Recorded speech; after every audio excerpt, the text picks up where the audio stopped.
It's my neighborhood market report. Hey, Matt Mormon here with the Colorado Real Estate Market Report. We're sitting here with Bruce Sutherland, Certified Professional Inspection, LLC.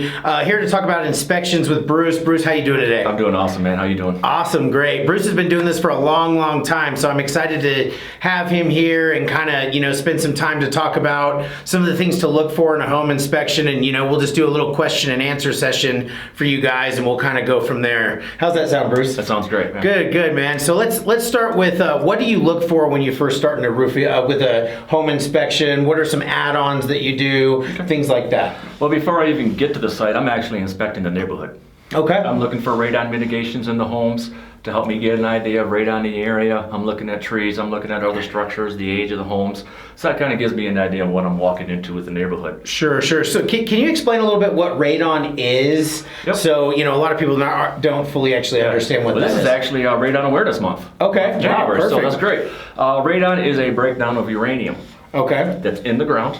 Okay. So when we're walking outside, we have uranium coming out, but as soon as it hits our air, it dissipates. So Okay. we don't worry about it. When we're in a home, that can entrap those gases, and long-term exposure can lead to cancer, lung cancer. Gotcha. It's the number one killer of non-smokers and the number 2 killer of smokers for lung cancer. So what is the actual safest radon level? What's our standard? EPA and all of the health departments recommend anything below a 4.0 picocuries. Okay. Picocuries per liter of air. Okay. Is under 4.0 is healthy, but if you're in that 3 to 4, we still want to, test it every 2 years. And even if you have a radon mitigation system currently installed, you still want to have your radon checked every 2 years, just to make sure that mitigation system is doing its job. So they can become faulty, even if let's say an individual purchased a home 2 years later, you would highly recommend getting another radon It could get inspection. plugged up. It could be damaged from people moving in or out, or from kids. Sure. Get holes in it. So we want to make sure, and basically just the inspection on those if they're installed is just looking to make sure that the fan is working, the exhaust fan, and that there's no damage to the actual components. Awesome, Bruce. So let's get into the heart of the house, the furnace, water heater, things like that. So I know that those are some of the most common problems that we really see inside of a home inspection. You want to go into kind of what you do to basically make sure furnace, water heater is working properly and what you're looking for? Yeah, sure. First of all, I'm going to use the furnace just like a homeowner would. I'm going to turn it on, see if it fires up, but I'm going to do that with the panel off so I can see if there's any backfiring of the combustion chamber. If we get backdraft coming out of that, we want to have a HVAC guy come in and take a look at the venting for it. But basically it's a physical inspection. I'm looking at the filter, I'm looking at the gas lines, looking for any damage to materials, making sure that furnace fires up the way it's supposed to. Right. And you also want to, no matter how old your furnace is, you want to have it inspected by an HVAC contractor once a year. I like to say around Labor Day weekend because that gets you ready for the winter time. So as far as maintenance and stuff like that, Bruce, how often would you recommend changing a furnace filter? Depends on your air quality. Like this last year, we had a lot of smoke in the air, so our filters got changed out more often. Right. Once a month.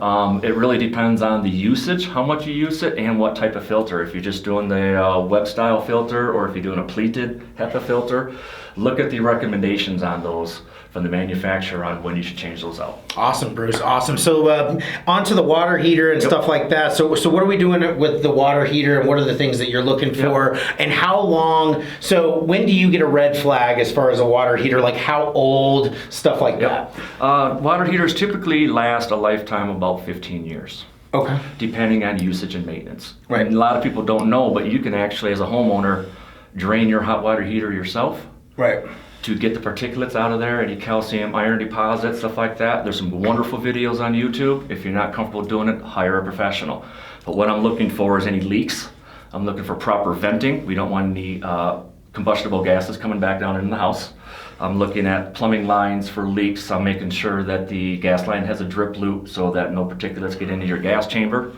Right. So let's move on to electrical. I know electrical is something, 1970s and stuff like that. There's a particular panel that I know that you guys look for, Federal Pacific panel. Yes. You want to go into what you're looking for in that, and the dangers of that panel, and kind of the stuff that goes with that? Yep, a Federal Pacific or called stab lock panel is an old panel from the 60s, 70s. They have a history of not tripping the breakers when they're supposed to.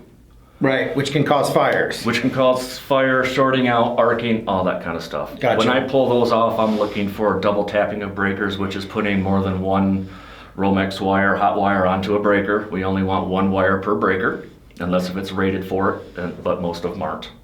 I'm looking for grounding. I'm looking for all the connections to be clean, that the wire ends aren't stripped too far back to where if someone reached in to turn a breaker on or off, that they're not going to get arced on and get electrocuted. Right, right. So plumbing, I know that, one of the most common problems inside a sewer line, is trees and stuff like that. Trees. So let's talk about what you're looking for inside of a sewer scope, what a sewer scope is. Do you recommend to the consumer every house gets a sewer scope, or do you kind of believe that that's more of an older generation home, or, just you want to go into that? Yep. Even if it's a new build home, you still want to get your sewer line scoped with a professional that has the 100, 200 foot line camera. Right. We want to get from the central point of the location in the home out to the main sewer line out at the street. Right. Which is typically less than 100 feet from most homes here in the city. But what we're looking for is we're looking for cracks in the line, we're looking for dips in the line,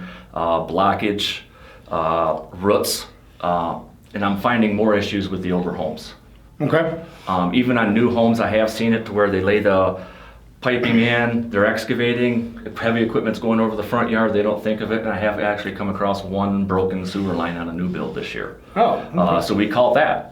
So if you think that your home's new and you don't need a sewer scope, I would still do it just to make sure that you have good flow. And one thing I definitely highly recommend, even though the builders do a fantastic job in this city trying to build great houses, they do make mistakes, and mistakes do happen and things do break. So I definitely highly always recommend a home inspection in any house you're building. So let's talk about the most common problem in Colorado, hailstorms. Yes. The biggest thing that pretty much I feel like I replace 70% of houses with this. Let's talk about the roof, Bruce. Yes. So what are you looking for inside the roof and all the things that come with that? When I get on the roof, I'm looking for, number one is, when I'm getting up, is how many layers of shingles are on the roof. Right. You should only have one. You can go to two. If you've got three, we need to get a roofer up there, tear them off, and put you on a good roof because you've got too much weight up there.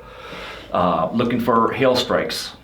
Looking for damage to the shingles from wind, tears, rips. The biggest thing that I find in this area is unsealed nails.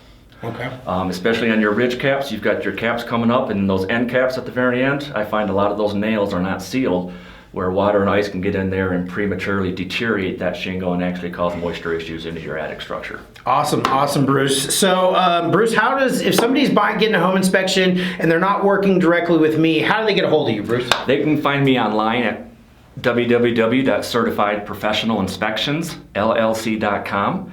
They can find me on Facebook at Certified Professional Inspections, and they can call me at 719-401-7741.